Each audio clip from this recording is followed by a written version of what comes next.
Shabbat Daf Kuvbet Amud Bet.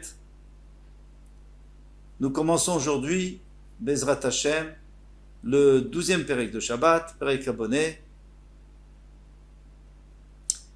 Eh bien, la Gemara demande à Abonné, celui qui construit, Kama Yivne, Veye Chayav. Combien doit-il construire pour être Chayav? Y a-t-il un chiour? Y a-t-il un minimum? Comme on a vu pour porter dans la rue, il y avait un minimum pour chaque chose. Y a-t-il un minimum pour la construction? La Gemara répond, Abonné, Kol Shehu, celui qui construit un tant soit peu, quoi que ce soit, même si c'est juste une toute petite construction, mais qui va servir à quelque chose comme on verra, vers sa tête. Mais sa tête, c'est celui qui taille une pierre. Hein, il a sorti une pierre de la montagne, il la taille en cubes, et parfois on la lisse, ou au contraire, on la laisse brute, parce que c'est plus joli. Ça dépend de quelle construction il s'agit. Eh bien, là aussi, c'est Kol Shehu Amakebe Patish, celui qui frappe le dernier coup de marteau, une façon de parler. Donc ici, on va voir ce que c'est que le dernier coup de marteau.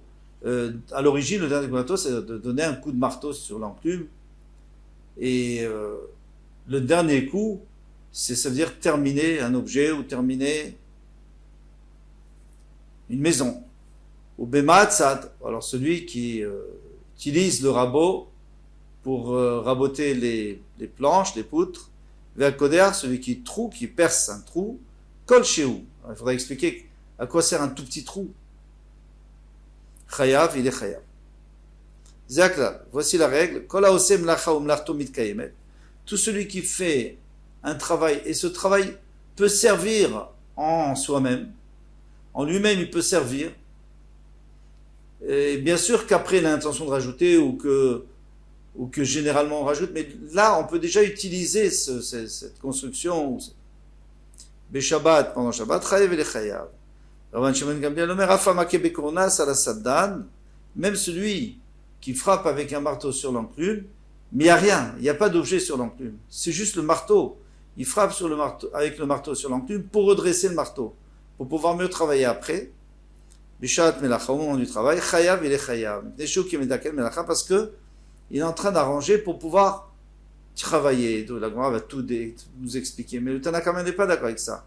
Lui il dit que le chiyuv, c'est seulement lorsqu'on agit sur un objet, sur une maison, sur une pierre, sur du fer, mais pas sur le marteau pour pouvoir mieux agir après.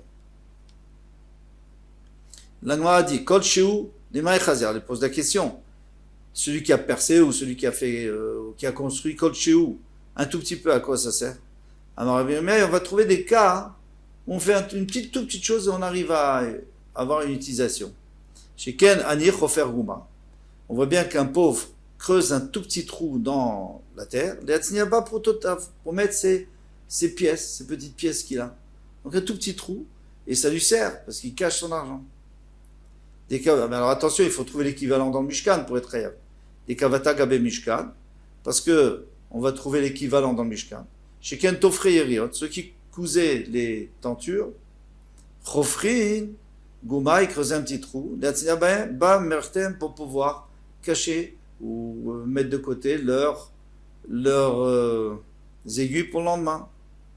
Abayamar avait dit, mais non, ils font pas ça, Kevan, des Meshatki, parce que ça va rouiller. L'Oavdach, il faisait pas ainsi. Et là, chez Ken Ani, aussi pitpouté, Kira. Alors il dit, bon, alors on va chercher un autre cas. Le Ani, le pauvre, il a une petite casserole, et il veut la poser sur le feu. Alors qu'est-ce qu'il fait? Il fait un trépied, un petit trépied. Et les Mefarshim disent qu'il le cimente à la terre pour que ça bouge pas. Alors ça s'appelle bonnet, ça s'appelle construire. Alors pitputek tira aktana, pour pouvoir cuire dans une petite casserole. Il faut aller à Gdera aktana pour mettre dessus une petite casserole, des kavata gave mishkan, parce que on a vu la même chose au Mishkan. Alors kira, c'est pas une casserole, bien sûr, une kira c'est le fourneau, un tout petit fourneau. Les kavata gave Mishkan, eh bien, dans le Mishkan, on voyait la même chose. Mais vachle samanim dizvayeriot shechasra melartan. Alors, ceux qui aient besoin de teindre des les tentures, et il leur manquait un petit peu de teinture. Alors qu'est-ce qu'il faisait? Il faisait cuire au simpit putek kira aktana. Il faisait encore une fois un trépied pour mettre un tout petit fourneau.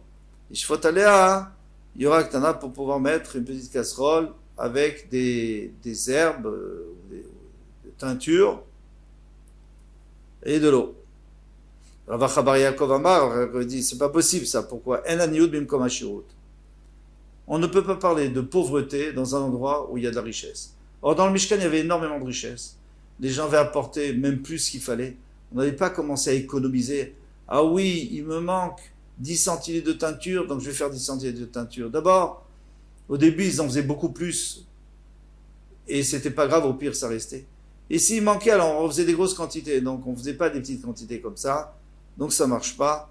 Et ça, c'est un principe qu'on voit dans toute la Torah. En. Agneau d'une kamashirut. Lorsqu'on est riche, on ne se conduit pas comme un pauvre. Et là, chez Ken Balabait, alors ici on parle dans la Balabait, chez Shlo Nekev Bebirato, il a un trou dans le mur de son pavillon, de son palais. Donc ici on ne parle pas d'agneau, on ne parle pas de pauvreté, bien sûr que non. Vesotmo, il est obligé de le fermer. Donc il a besoin. C'est un tout petit trou qui s'est fait, c'est pas joli. Donc il va le fermer, le boucher et le peindre. Des kavata gabe meshkan, et ça, on pouvait aussi le voir dans le Mishkan. Pourquoi? Sheken keresh enaflabo darna. S'il y avait une poutre, et qu'il y avait un verre qui était rentré, qui avait fait un petit trou dans la poutre. Mais tif le tochavar, eh bien, il fait couler dedans du plomb, les sotmo, et il le bouche. Alors vous allez me poser la même question, vous allez me dire, mais jette la poutre, si on est riche, on a tout ce qu'il faut. Jette la poutre, elle a un trou. Non, il n'y a pas de raison de la jeter parce que c'est un tout petit trou et de toute façon on va la plaquer en or, cette poutre, donc ça ne se verra pas. C'est juste qu'il faut que ça soit bien lisse pour que l'or soit aussi lisse. Sinon il risque de s'incurver un petit peu. Donc c'est pour ça qu'on bouchait. Mais en fait cette poutre elle est aussi bien que toutes les autres. Il n'y a pas besoin d'aller en fabriquer une autre. Amar Shmuel a dit Ametzadet et Taeven Chayav. Avant on passe à autre chose. Metzadet et Taeven, ça veut dire qu'il a une pierre qui est déjà terminée, et il est en train de commencer une construction d'un mur. Donc il va bien la positionner bien à plat, parce que ça va être les fondations. Donc il positionne sa pierre bien à plat. Mais Sadeh Taïven, Chayav, il est Chayav parce que c'est le début, même s'il n'a pas cimenté. Mais tu veux, alors on a posé une question. Echad noten et Taïven, Vechad noten et Tatit. S'il y a deux personnes, il y en a un qui a positionné la pierre, et il y a un autre qui a mis du ciment, eh bien, noten et Tatit, Chayav, c'est celui qui a mis le ciment qui est Chayav. Donc tu vois que une pierre sans ciment, ça ne s'appelle pas un travail, ça ne s'appelle pas construire. Il faut mettre du ciment, puisque celui qui a mis la pierre est pas tour. Alors pourquoi tu me dis que s'il a positionné la pierre, il est Chayav? Et c'est un problème, parce que c'est des Tanaïm qui ont dit ça. Alors elle te dit, vous êtes un mère, d'accord, mais d'après ce que tu es en train de dire, d'après toi qui penses qu'il y a une contradiction entre Shmuel et la Mishnah, eh bien alors il y a une autre contradiction. Et ma Sefa, viens voir la Sefa. Rabbi Yossi Omer Afilo et là, même s'il a levé une pierre, il a mis sur une rangée de pierres, sur un mur, il est chayav. Et alors, quelle est la logique? Mais ça tient pas. Il faut cimenter, non? Et la tlata binyane, en réalité, il y a 3 méthodes de construction dans 3 endroits différents. Hein. C'est le même maçon qui va utiliser 3 méthodes différentes. Ça dépend où il se trouve. Tata, Metsia, Veila. Il y a la rangée d'en bas, les rangées du milieu et la rangée d'en haut du mur. Alors, Tata, Baïtzdoudé, Vafra. Celle d'en dessous, on la cimente pas. On la pose bien positionnée pour qu'elle ne bouge pas. Et on met de la terre tout autour pour que vraiment ça la tienne en place. Alors, Metsia, celle du milieu, ou tous celles du milieu, tous celles qui sont au milieu. Bainamitina, là on est obligé de mettre aussi du ciment, parce qu'il va y avoir d'autres pierres et d'autres pierres qui vont être dessus. Donc ça, il faut les cimenter pour que ça tienne. Il a celle d'en haut, Be'anacha Be'alma, il suffit de poser. On n'a pas besoin de cimenter. Pourquoi? Parce que il n'y aura rien dessus. Alors en fait, il n'y a pas de marloquet du tout, il n'y a pas de discussion entre le Tanakama et Rabbi Yossi de la Mishnah et pas non plus avec Shmuel. Parce que Shmuel, ce qu'il a dit qu'il fallait bien positionner, c'est en bas. Ça, tout le monde est d'accord avec ça. Et la Mishnah qui a dit qu'il fallait cimenter, c'est au milieu. Et Rabbi aussi qui a dit qu'il fallait suffisait de poser, eh bien, c'était dessus. Ah, mais sa tête. Alors on vient à notre Mishnah. Mais sa tête, on avait dit que celui qui a rangé la pierre, qui taillait la pierre, mais sa tête, Mishumay Mechayev. En quoi il est chayav? Qu'est-ce qu'il a fait? Il a rangé la pierre, il a taillé la pierre, il a embelli la pierre, maintenant elle est prête à la construction. Maï Mechayev. Rav Amar Mishum Bonnet. Rav a dit qu'il a chayav parce qu'il a construit. Ah, il n'a pas construit, mais il a préparé la construction, ça fait partie de la construction. Shmuel Amar Mishum Makebe Patish. Et Shmuel lui dit Makebe Patish. Ça veut dire que lui donne le dernier coup. Il n'est pas en train de construire maintenant. C'est une préparation, mais il n'est pas en train de construire. Donc c'est pas bonnet. C'est le dernier coup de marteau, façon de parler, dernier coup de marteau, c'est-à-dire il a terminé la pierre, la dernière dernier travail pour que la pierre soit prête. Ça s'appelle makebe patish. C'est un terme qu'on verra souvent, makebe patish, qui est parfois lié au marteau et parfois aucun rapport avec un marteau. Et on peut le faire avec la main aussi. Alors, ce makebe patish, Shmuel, c'est makebe patish, c'est pas bonnet. Rav lui a dit bonnet. Est-ce qu'il est d'accord que ça serait aussi peut-être makebe patish? Ça, c'est une marloquette rishonim. Que ça serait aussi peut-être makebe patish. Mais déjà qu'il y a bonnet, ça c'est sûr, il le pense, Rav. On va développer tout ça. Deuxième cas. Quelqu'un qui a un loul, donc il a un poulailler. Le poulailler, comment c'était? C'était une construction en bois, un cube, il y avait des poules à l'intérieur. Maintenant, pour les laisser respirer, il faut faire des trous. C'est ce qu'on appelle des fenêtres. Les fenêtres, en fait, c'est des trous. Nous, on aurait fait des fenêtres si c'était dans nos maisons. Rav Amar Mishum Bonnet, Rav dit que c'est bonnet. Pourquoi? Parce que ça ressemble à une maison. Lorsqu'on fait une maison, on est obligé de faire des fenêtres, il faut respirer.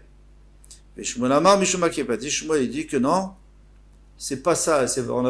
Il n'a pas rien construit du tout. Il a terminé. Il a rendu le poulailler vivable.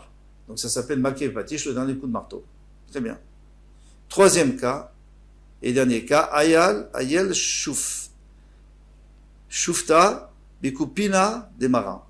Alors lorsqu'on a une pioche, on met un manche dedans, on a peur que le manche il sorte et c'est très dangereux quand on est en train d'utiliser la pioche. Donc il va falloir mettre une cheville de bois pour bloquer. On rentre une cheville de bois et on bloque à l'intérieur. Aujourd'hui on fait mieux, il y a un trou qui est percé, qui est déjà percé, on rentre une vis ou un clou. Mais dans le temps, il faisait rentrer une cheville pour bloquer. Ça c'est quoi? C'est bonnet ou c'est makebe patish? Alors Shmuel Rav Amar Mishum bonnet et Shmuel Amar Mishum makebe patish.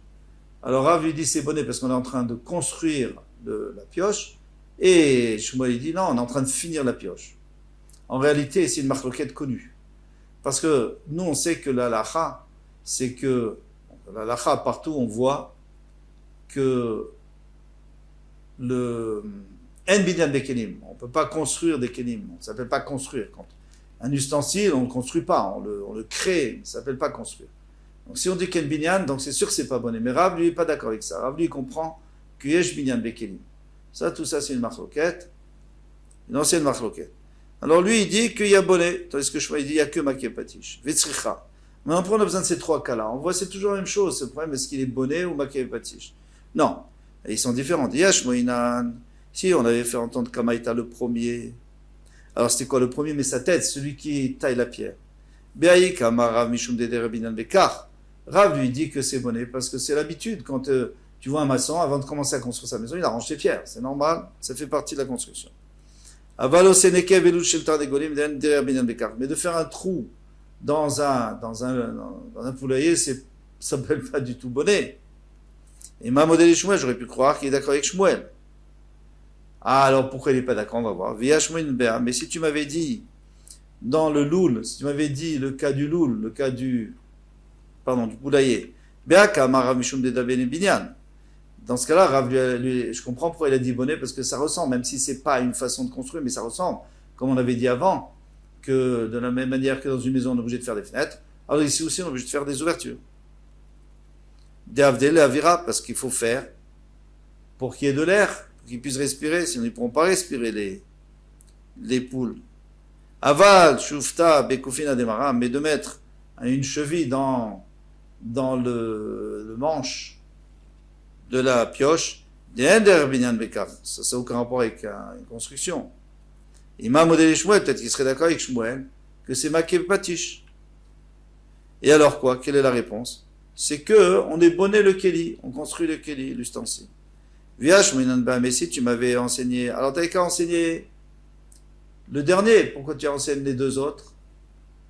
Et du dernier, j'aurais pu apprendre les autres. Si on avait enseigné seulement la mara, si on avait enseigné la pioche, j'aurais dit si déjà la pioche, Rav dit que c'est bonnet, et Kalvachomer, à plus forte raison les autres qui ressemblent beaucoup plus à bonnet, parce que c'est vraiment des constructions. Alors si on avait dit seulement le dernier Béa, Kamar Shmuel, dans ce cas-là on aurait dit, bon peut-être Shmuel, c'est pour ça qu'il a dit Maké Patish, parce qu'il n'y a pas du tout de construction dans ce Kéli. Aval, Bernard Tarté, mais dans les deux autres où il y a la construction, parce que c'était une pierre, c'est pour une maison, et un loul, c'est une construction, un poulailler. Et ma modèle les Rav, peut-être qu'il aurait été d'accord avec Rav, que s'appelle bonnet, Sricha, c'est pour ça qu'on a eu besoin de les dire tous, pour savoir pour nous apprendre que la marloquette, elle est partout. Ba min Rav Natan bar Oshaya me Rabbi Yochanan, Rabbi Natan bar Oshaya demande à Rabbi Yochanan, mais sa tête, Mishumma Mechayev, celui qui met sa tête. Alors, met sa tête, on avait dit, celui qui arrange la pierre, en quoi il est chayav? Arvele beyadeh, il lui a montré avec sa main, Mishuma kebe patish, le dernier coup de marteau, parce qu'il pensait comme Shmuel. Et oui, c'est normal. Mais nous, dans notre Mishnah, on a dit, met sa tête, mais patish, donc c'est une question très forte. On a dit, met sa tête, et makebe patish, les deux. Alors ne me dis pas que c'est la même chose. Si c'est deux halachot différents. Deux avot différents. Et ma met sa tête, hamake patish. Donc il ne faut pas dire ça et ça. Il faut dire celui qui arrange la pierre, qui est make patish, qui s'appelle make patish. D'après Shmuel, on dira comme ça. D'après Rav, c'est deux différents. Maintenant, qu'est-ce que ça peut nous faire de savoir quel est le Hav? Alors il y a deux différences au moins. Première différence, c'est pour l'avertir. À quelqu'un, à un témoin, il doit dire attention, tu n'as pas le droit d'arranger cette pierre, tu n'as pas le droit de tailler la pierre parce que tu vas être Hayab Mishum Bonnet, Mishum Akeve Patish. Tu dois lui dire quel avis il va faire. Deuxième raison pour laquelle il est important de savoir, c'est que si quelqu'un, par exemple, il est en train de construire une maison, déjà il est Chayav, il savait pas, donc il est Chayav Khatat pour la maison. Maintenant, si ça c'est une tolda, si arranger la pierre c'est une tolda de bonnet, alors il ne portera pas plus qu'un khatat. Mais si c'est une tolda de makevati, je devrais apporter deux khataot, un pour makevati, un pour bonnet. Puisqu'on avait dit que la tolda et le hav ça va ensemble. D'après en tout cas la Mishnah, d'après Tanakan de la Mishnah. Voici pour ce Hamoud. À bientôt, Bezrat Hashem, Kol Touf.